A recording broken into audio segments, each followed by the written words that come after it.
Ahí estamos. Emily Cortavitarte, ¿qué hay? Buenos días.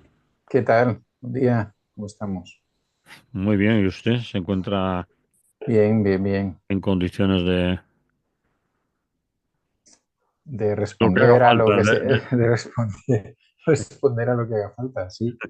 Bueno, también depende de lo que haga falta. Bueno, sí, Vamos a sí, ver. en sentido metafórico.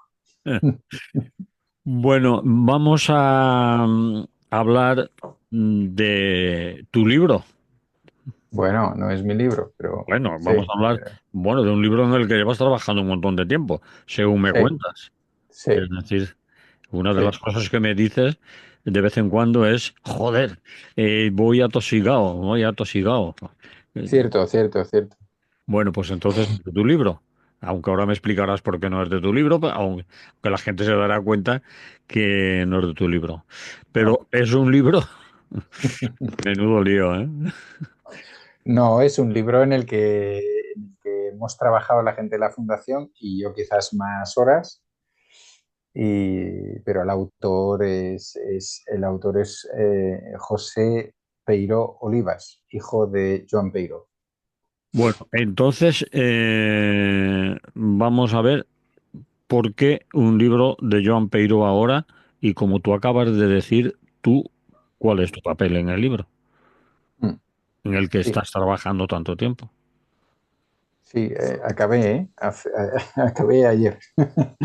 Bueno, Bueno, a ver, ¿por qué? Bueno, esto empieza hace aproximadamente un año, quizás más de un año, ¿eh? Probablemente si miro los correos, quizás más de un año. mm, Eh, una mujer de la que yo no había tenido ninguna relación con ella y desconocía todo, que responde al nombre de Amapola Peiró Olivas, apellidaba igual que su padre. Parece ser, ella me explicó que su padre, cuando fue a registrarla, en vez de ponerle Peiró Álvarez en Francia, pues estaba tan nervioso que le puso sus dos apellidos y ya nunca se los ha cambiado.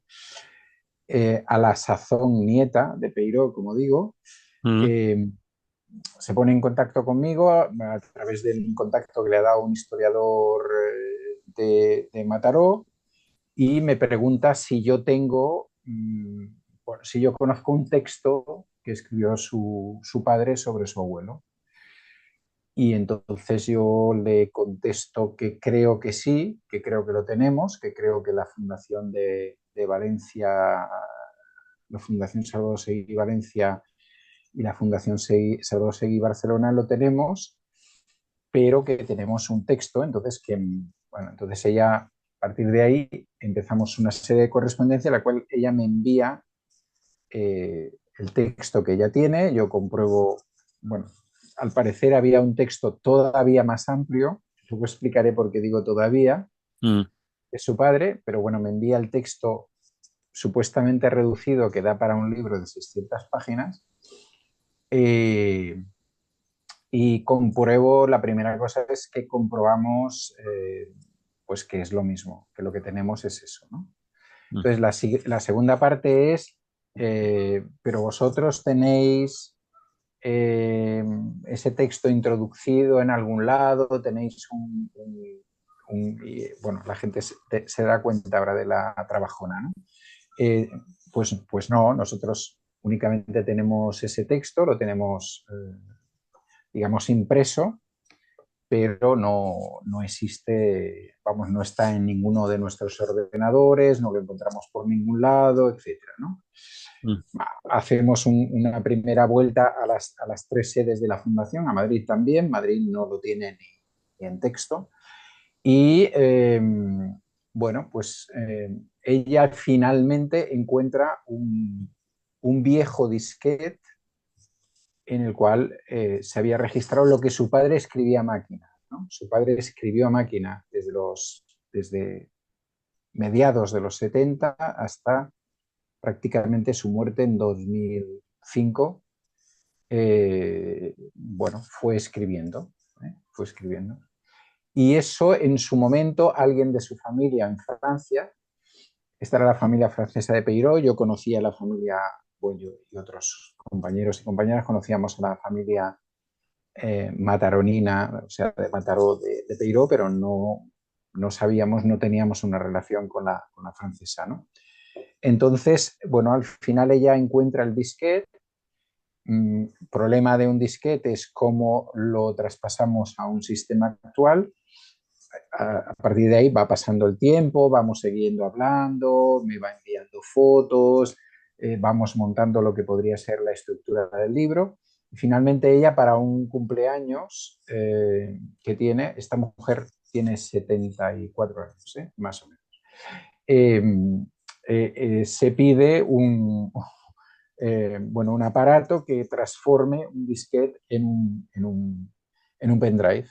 Mm. Y por fin, después de su cumpleaños, pues conseguimos tenerlo en un pendrive. Y nos envía la prueba del pendrive, ¿vale? A partir de ahí hacemos unas primeras lecturas y comprobamos, en primer lugar, comprobamos que había cosas que se parecían mucho, que eran casi exactamente iguales a un libro que ya José Peiro editó, que voy a enseñar por aquí y que la gente que está en la radio no lo va a ver, que es un libro que se llama Juan Peiro, teórico y militante del anarcosindicalismo español, editado por una editorial que ya no existe, que era la editorial Foil en Barcelona. Y ese era Peiro, José Peiro de más joven. Ujú. Eh, eh, bueno, vemos que hay cosas que son muy parecidas y hay otras que no están, ¿no? Y entonces, bueno, ya tenemos una primera discusión de si vale la pena o no publicar eso, ¿no? En principio vemos que hay muchos factores para publicarlo, ¿no? Factores que muchas cosas no están en el libro anterior que cito, que es un libro que es casi, que no llega a las 150 páginas y en este caso estamos hablando pues, de casi 400 y pico que al hacerlo libro se ha transformado en 600 y que evidentemente hay cantidad de cosas, fundamentalmente todas aquellas que afectan a los aspectos más personales que no están en el libro anterior, ¿no? Y aparte que, digamos, el libro anterior está absolutamente descatalogado. Lo tenemos en las bibliotecas de la Fundación y supongo que lo tendrán en otras bibliotecas, pero está totalmente descatalogado y por tanto es imposible encontrar. Bueno, después de hacernos una consulta entre nosotros, nos damos cuenta que vale la pena publicarlo, ¿no? Sí, ¿Tú sí, crees que vale la pena a esta altura de la charla decirle a la gente que escucha Radio Clara quién es sí. quién era Joan Mm, Peiro y que no digan, pero estos tíos de qué me están hablando? ¿De un señor vale, que jugaba sí. en el Barça o de qué? Va a ver, Bueno, su padre, mínimamente, mínimamente. sí, sí, su padre yo pienso que es bastante más conocido que el hijo. El Sí. hijo además estuvo muchos años exiliado. Bien, su padre pertenece a la generación de los anarcosindicalistas potentes de los años 20, nacido a finales bueno, en el año 1887, vidriero, que creó la Federación Española de Vidrieros y Cristaleros, Mm.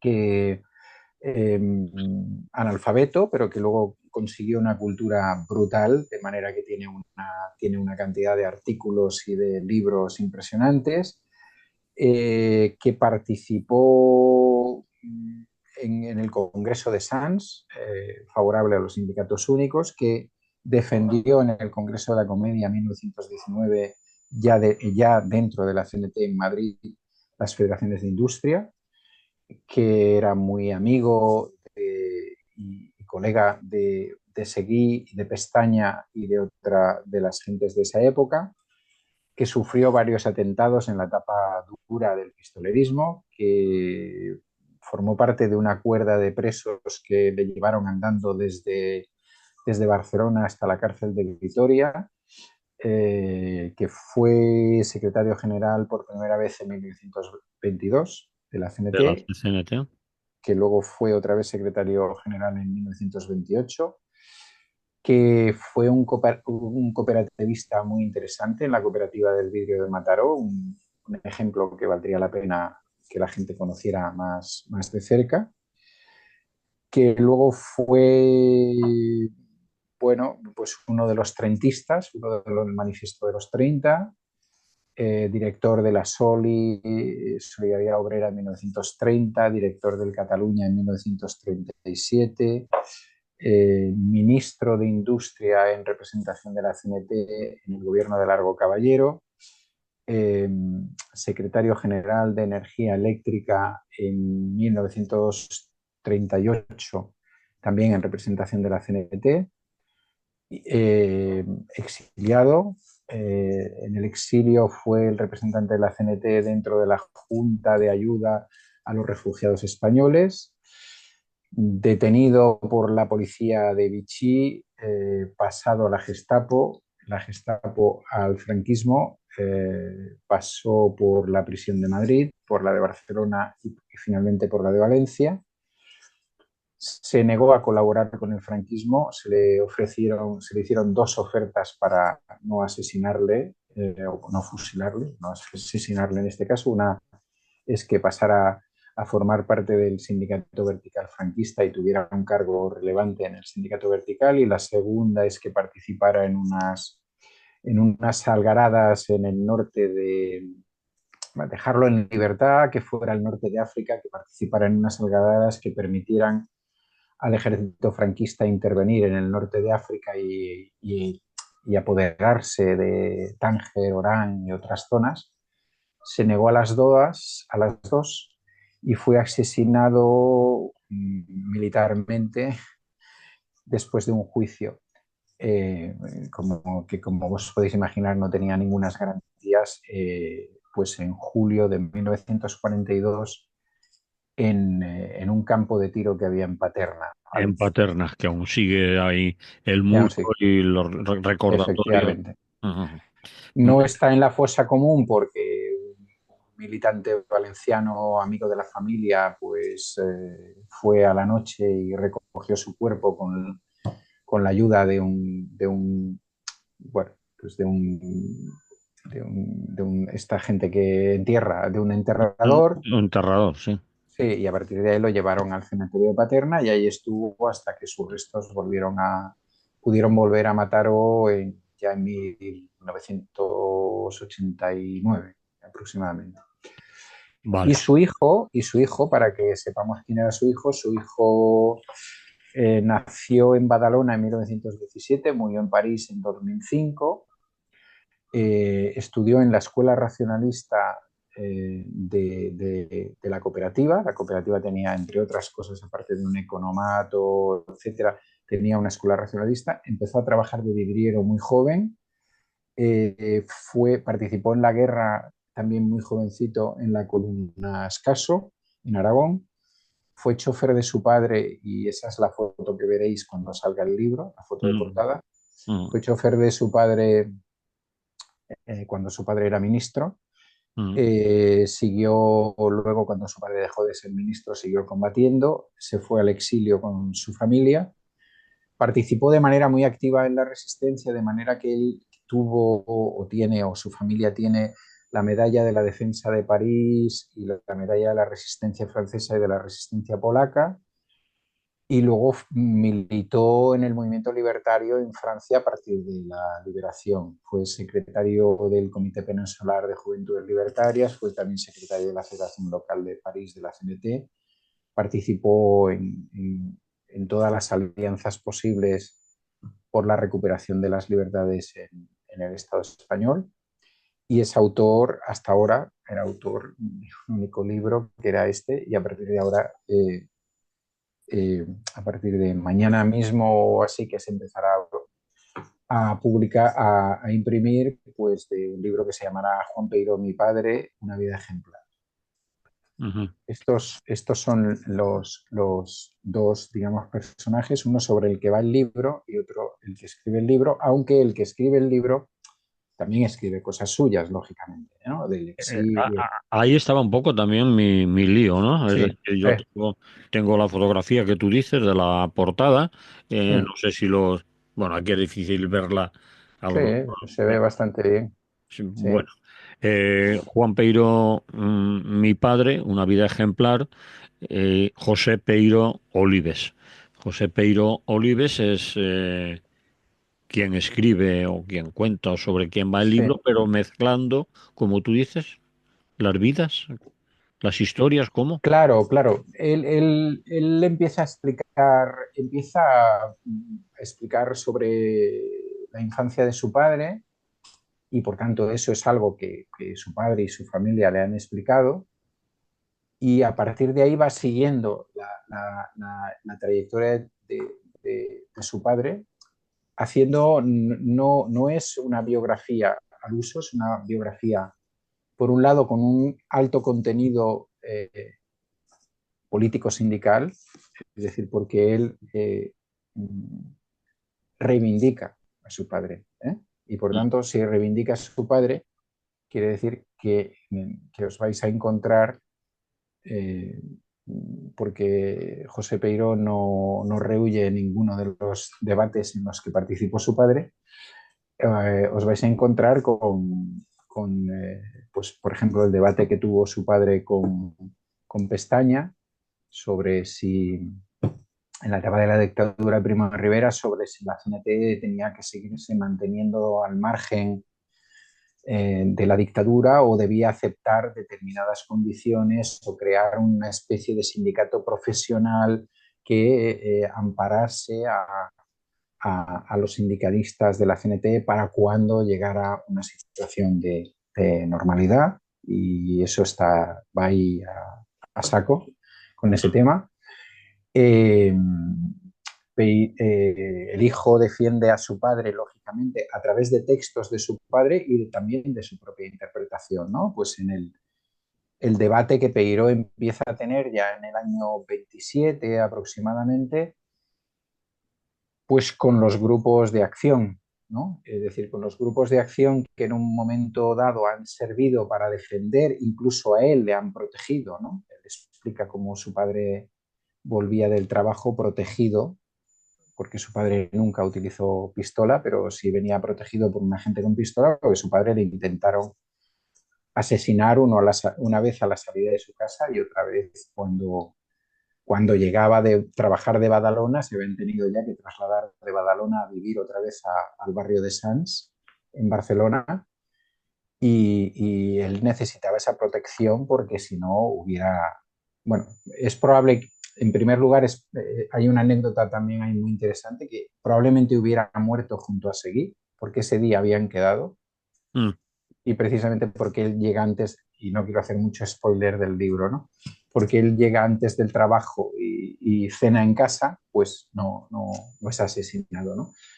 Entonces, él va explicando todo esto, pero también al mismo tiempo, es decir, cómo su padre cree que en todo caso los grupos de acción deben servir para defenderse y llegado un momento ya está, ya han cumplido su tarea y no deben seguir haciendo pues determinadas cosas, ¿no? Lo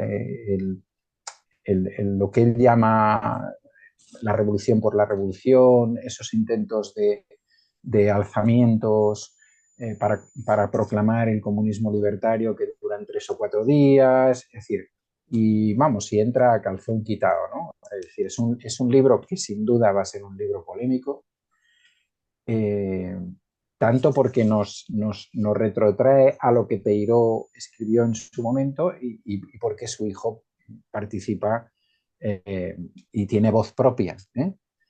Está el tema digamos, de la diferencia entre el treintismo en el que participa su padre, es uno de los 30 firmantes, y la FAI, es decir, y por tanto, explico si queréis un poco esto, Sí, ¿eh? el, el, eh, es lo que llamaríamos, lo que en su momento también se llamó la trabazón, la famosa teoría de la trabazón, era si la CNT debía tener la autonomía suficiente respecto de la FAI y del anarquismo en general, aunque muchos de ellos se consideraban anarquistas o no, ¿no? Entonces explica de manera muy intensa todo el debate que Peiró tiene en ese momento fundamentalmente con una revista que se está publicando en Buenos Aires, eh, y precisamente sabiendo la trayectoria, lo que ha pasado en Argentina, ¿no? Y lo que ha pasado en Argentina es que la FORA, que era una organización anarcosindicalista o sindicalista revolucionaria muy potente, acaba siendo una organización minoritaria, en buena medida según el concepto de Joan Peiró y de su hijo, debido a que un sector del anarquismo trató de quedársela, ¿no? De dirigirla, de hacerla suya, de tal, ¿no? Ajá. Entonces, ese debate, que es un debate permanente Eh, y que no deja de ser interesante, pues ese debate aparece ahí, aparece primero el debate que él tiene con Abad de Santillán, escribiendo los dos desde diferentes medios, uno desde Argentina y otro desde Cataluña. Luego lo tiene con la FAI, cuando la FAI ya se consolida, y por eso hacen el manifiesto de los 30. El tema de la violencia, eh, eh, el tema es de eso, es decir, él sería, por tanto, un anarcosindicalista que estaría en el lado opuesto a eso que hemos llamado la gimnasia revolucionaria, ¿no? Él creía, como seguí, pues que, ahora me refiero a su padre, a Joan, como que la clase trabajadora tenía que estar más preparada para llegar a la revolución, que no se podían hacer, un poco por decirlo así, experimentos con gaseosa, ¿no? Que había que tener todo ese proceso muy, muy consolidado.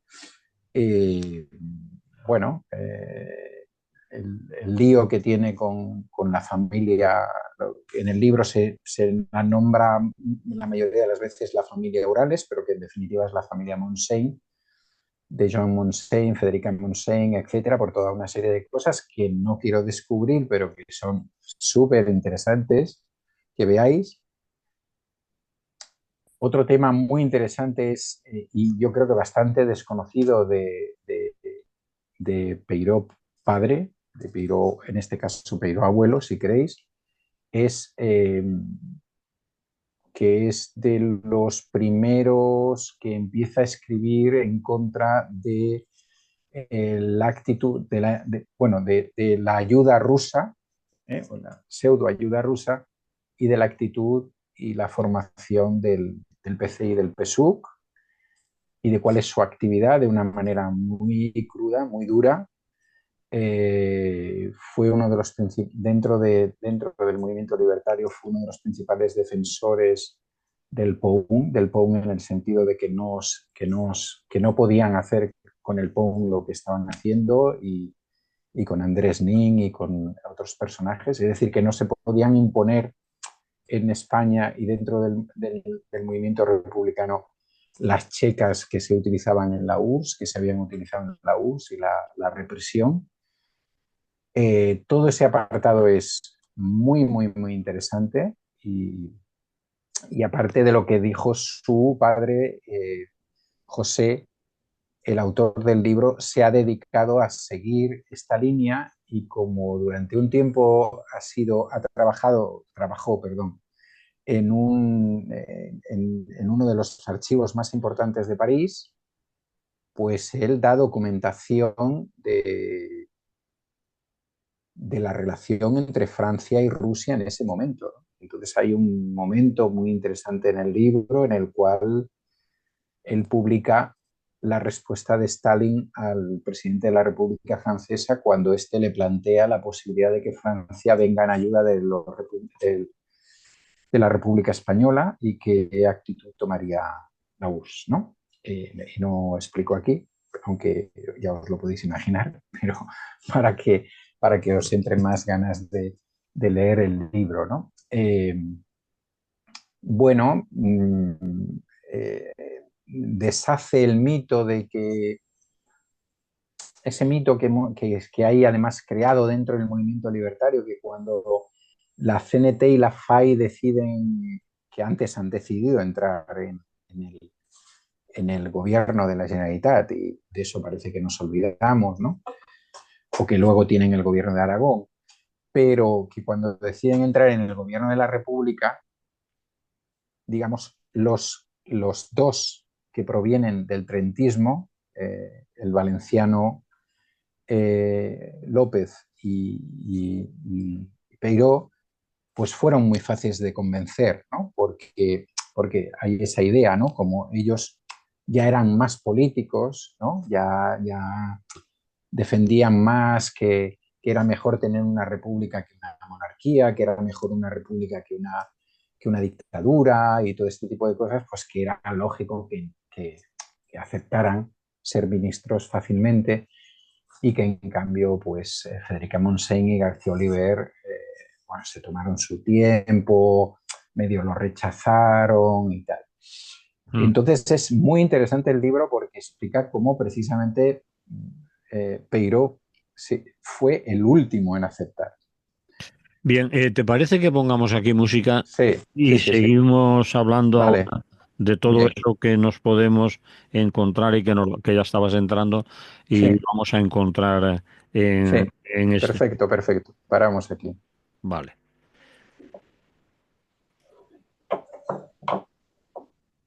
Seguimos en Radio Clara, estamos hablando con Emili Corta-Vitarte. Creo que es el momento también de deciros, para la gente que seáis nueva o escuchéis por primera vez o os hayáis olvidado, que Emili Corta-Vitarte es historiador, ha sido profesor de historia, licenciado en historia y que obviamente es parte de su trabajo estas cosas. Decíamos antes de la música que íbamos a seguir hablando de esas cosas que dice el libro, que nos vamos a encontrar en el libro, cosas que quizás algunos no sabíamos o no sabemos. Y yo te preguntaría, bueno, todo eso que nos vamos a encontrar en el libro que estabas contando y que vas a seguir contando, me imagino que está basado en documentos que aparecerán en el libro, es decir, que no son opiniones, elucubraciones de entre el hijo, el historiador, colegas que me han dicho que dijo que, sino que Mm, aparecen ahí esos documentos, esas cartas, eso que acabas de hablar del embajador o de la carta de Rusia a Francia, etcétera, etcétera, todo eso aparecerá como documento que acredita lo que nos mm. estás contando, ¿no?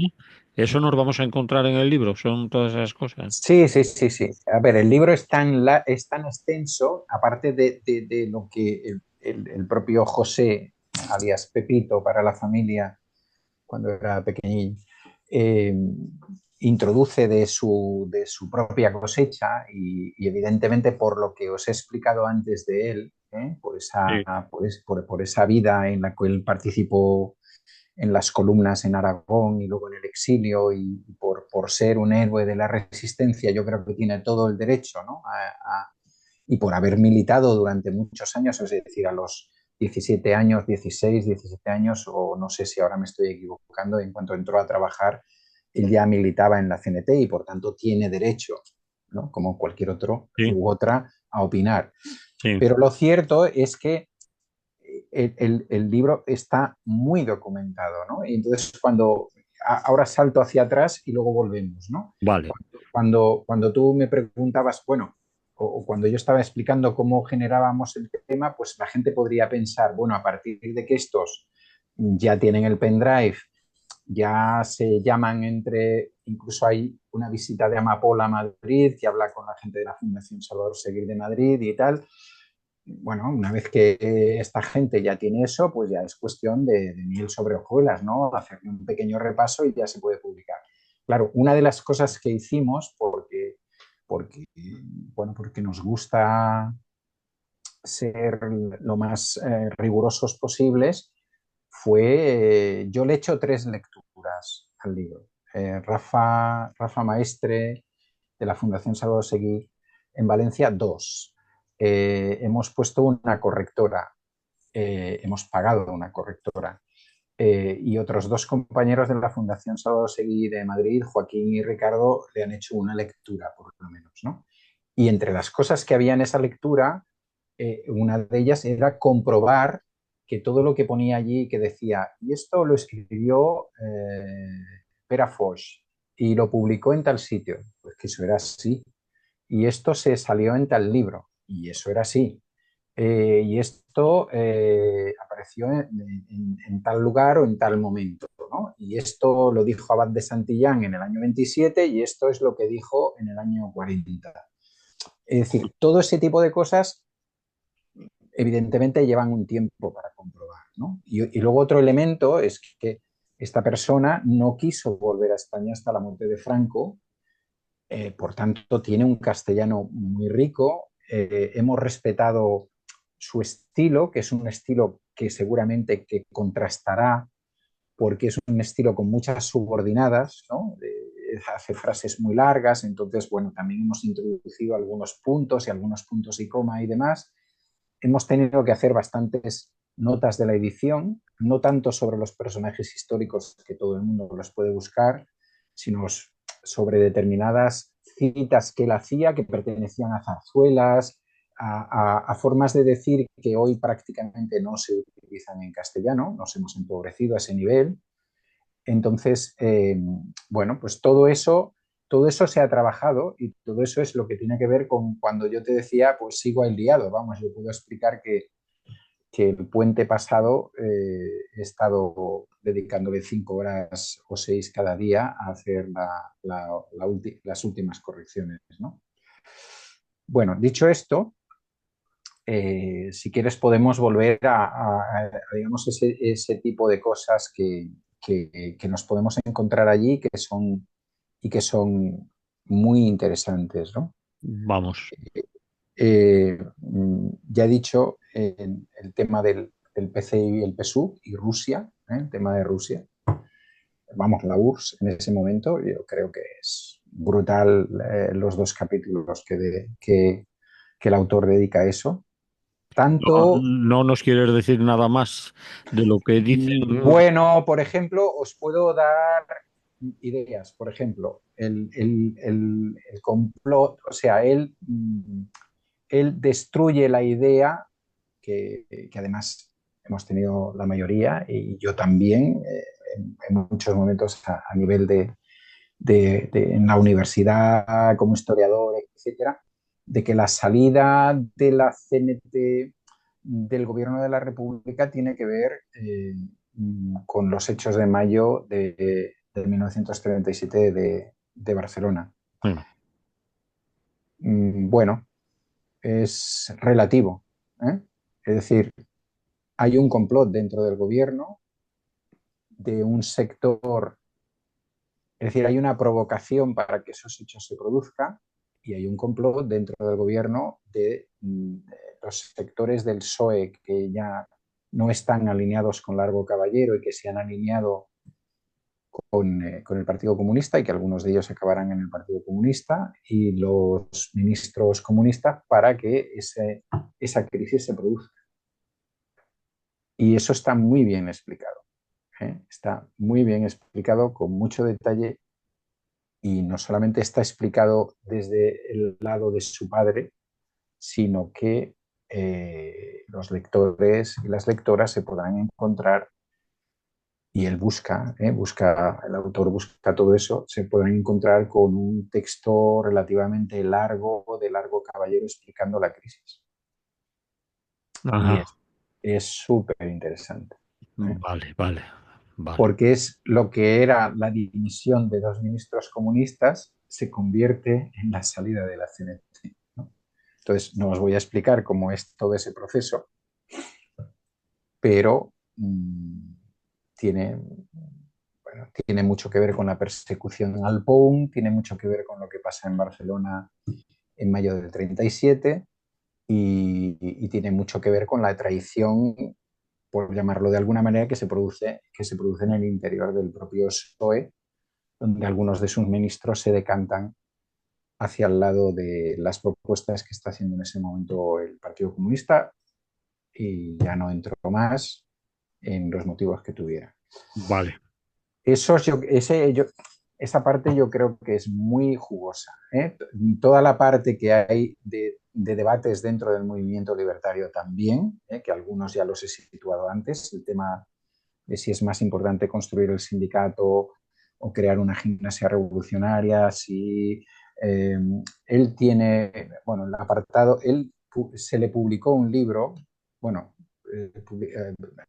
ahora hablo de Joan Peiró, se publicó un libro suyo que solamente está en catalán, que se llama Peligro a la retaguarda, o sea, peligro en la retaguardia, donde él analiza toda la problemática que hay, ¿no? Es decir, que él es muy crítico con que haya más armamento en la retaguardia que en el frente, con que todos los partidos y sindicatos tengan armas en un sitio donde lo que deberían estar haciendo es produciendo, etcétera, ¿no? Y es muy, muy duro a ese nivel, es uno de los libros más interesantes, yo creo que se han escrito, es un libro no muy largo, se han escrito sobre la guerra civil y sobre aspectos de la guerra civil. Y, y, todo ese tema, digamos, aparece ahí. Y dentro de eso hay una crítica muy dura por parte de Joan Peiró a los excesos, ¿no? A los excesos revolucionarios, digamos, a la utilización de las armas para hacer ajustes, para pasar cuentas, etcétera. Que evidentemente no pone en cuestión que evidentemente dentro del bando franquista eso se hizo en proporciones muy superiores y tal, pero que él como digamos un anarquista y un anarcosindicalista con una profunda ética consideraba que eso no podía ser, ¿no? Y yo creo que ese apartado también es un apartado muy interesante, mucho, mucho, y al que le dedica, sí, 2 o 3 capítulos también. Luego, yo destacaría la parte de su detención, eso que os he dicho un poquito por encima. En su detención habría, primero, cómo se produce la detención es súper interesante y el por qué. Este hombre podría haberse ido a México tranquilamente. Es decir, Joan Peiró, cuando es responsable de la CNT en el Jare, todos los responsables o la mayoría de los responsables del Jare, de la Junta de Ayuda al Refugiado Español, cogieron los primeros aviones que México puso a su disposición en Francia. Él lo podía haber hecho, pero él decidió que no se iba hasta que no diera ayuda a todos los refugiados que él tenía allí, todas las notas, todas las cartas, etcétera, etcétera, ¿no? Mm. Muy interesante, por ejemplo, también que veáis cómo vivía él en París, qué hacía con su sueldo. No era la primera vez.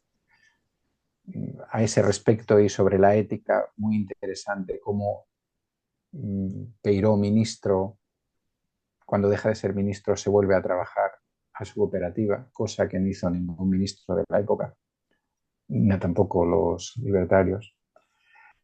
Eh, y bueno, pues eso, ¿no? Él podía haber escapado y en cambio, pues cae detenido por un error que tampoco os quiero desvelar porque eso tiene más de trama casi, casi policíaca, digamos, ¿no? Y yo creo que es muy interesante esa parte como la explica José. Pero esa parte está muy interesante, ¿no? Y la manera como José describe las sensaciones que tienen ellos esperando, primero esperando en la frontera con Francia para poder pasar y cómo les tratan en los campos de concentración y luego la entrada de los nazis, yo creo que es brutal, ¿eh? Es súper interesante. Yo creo que es de sus principales aportaciones, ¿no? Y luego voy a decir 2 aspectos más y luego si quieres charlamos de alguna cosa. El otro es el juicio, ¿no? El juicio que se hace a Peiró. No es el juicio, está claro que era un juicio amañado, está claro que Peiró iba a salir con una condena a muerte, está claro que había una ley de responsabilidad eh, que solo por el hecho de haber sido ministro pues ya estaba condenado a muerte. Por eso lo llevan a Valencia una vez que él en Madrid y en Barcelona se niega a colaborar y en Valencia sigue negándose. Pero este libro tiene un texto brutal en ese apartado, que es el texto de su defensor militar. El De su defensor, defensor militar. El sí, defensor. él le tocaba un abogado, Sí, un abogado militar, era un sí, alférez sí. que estaba en Valencia, que estaba en el bando franquista, Ujú. ¿vale? Y que hace todo lo posible por defenderle y que lleva a no sé cuantísima gente, es decir, gente a la que Peiró, cuando fue miembro del Comité de Salud o del Comité Revolucionario de Mataró, pues no mató, o sea, no mató o impidió que se mataran, porque dijo, no, toda esta gente tienen que tener un juicio y vamos a ver a qué tienen que ser condenados y demás, ¿no? Es decir, bueno, pues por ahí desfilan desde monjas y no era un contrarrevolucionario, ni mucho menos, simplemente era gente, y incluso gente del propio establishment franquista, ¿no? Mm. Que piden, que imaginaros lo que significaba en esa época, pedir ir a un juicio de alguien que sabían que iba a ser condenado a muerte a defenderle, ¿no? A hacer una intervención para defenderle. Bien, el alférez, y aquí estoy ya explicando un poquito de spoiler, pero no todo, el alférez, acabado el juicio de Peiró, deja el ejército y se exilia a Venezuela. Y Ajá. muchos años después le escribe una carta a José que está escribiendo sobre su padre, porque han tenido algún contacto, es decir, este alférez, bueno, era diferente, o sea, se relaciona con la familia Peiró, va a ver, va a Mataró, va a lo que queda de la cooperativa, va a hablar con gente que ha trabajado con Peiró para hacer la defensa, etcétera.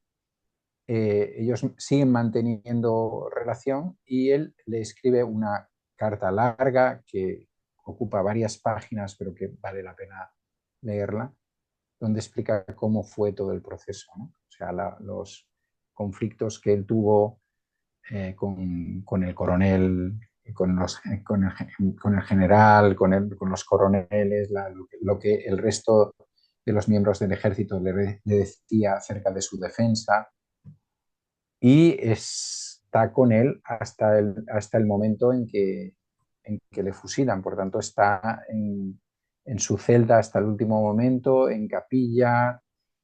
Nos explica qué pasa cuando viene el cura a hablar con Peiró, qué le dice Peiró. Eh, bueno, Vale. toda una serie de cosas bueno, que lo sabía José, porque otros, a pesar de que nos hemos preocupado por Peiró, yo formo parte de la comisión Peiró, eh, bueno, y otros compañeros de la fundación, y se le hace un acto cada año desde el 89, se le hace un acto cada año, y a veces cuando son números redondos, un acto que dura bastante tiempo en Mataró, y nadie había de alguna manera tenido acceso a esto, ¿no? Esto es también como algo que aparece nuevo, ¿no? Que aparece nuevo por desgracia, pero porque deberíamos haberlo conocido antes, pero que aparece nuevo. Y por último, lo que traspúa todo el libro, y que también eso nos dio un elemento más para publicarlo, es todo el aspecto de la familia, todo el tratamiento de la familia Peiró, ¿no? Es decir, José defiende mucho a su madre, el papel de su madre, como un poco como en catalán se llama como pal de paller, como persona que vertebra a la familia, que es una mujer que tiene que estar en muchos momentos sola con sus hijos e hijas porque el otro está detenido. También un poco cómo funciona internamente esa familia y cómo esa familia se comporta digamos, las vicisitudes, ¿no? Las problemáticas que se puedan dar en los momentos en que están en huelga, en los momentos en que no tienen trabajo, en los momentos en que están en el exilio, la solidaridad que ellos eh, plantean con el resto de la gente, que a veces el resto de la gente a la que acogen no la tiene con ellos y ellas. Eh, toda esa parte más humana de la relación de Joan Peiró con Mercè Olivas, su pareja, y toda esa relación más humana de la relación de ambos con sus hijos e hijas, que traspúa todo el libro, yo creo que es muy interesante porque generalmente tratamos, o sea, nos encontramos con biografías de personajes de una gran entidad política o sindical o social y a veces todas estas cuestiones más de vida cotidiana se dejan al margen, ¿no? Y esto yo creo que José lo trabaja muy bien en ese libro.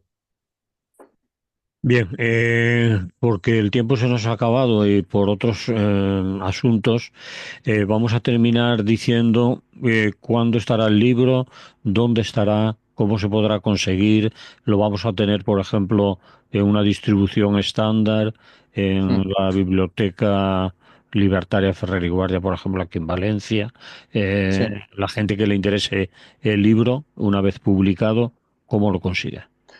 Bueno, el libro se publica, que hasta ahora no lo hemos dicho, junto entre la Fundación y la CGT. Tengo que agradecer a la CGT, tenemos que agradecer al Comité Confederal que ha apostado por este libro cuando se lo hemos propuesto y por tanto eso quiere decir no solamente al secretario permanente, sino a todas las confederaciones, federaciones, etcétera. Eh, el libro estará uno, por lo menos en cada sindicato, en cada federación local, etcétera, esa es la idea, pero hacemos una tirada de 600 para que tenga una distribución a través de las distribuidoras con las que normalmente colaboramos, que son distribuidoras que van a librerías, digamos, más o menos alternativas, no súper alternativas, pero bueno, que les interesan este tipo de temas y por tanto, sí, lo encontraréis en las librerías habituales donde la gente que nos escucháis soléis ir a comprar, ¿no?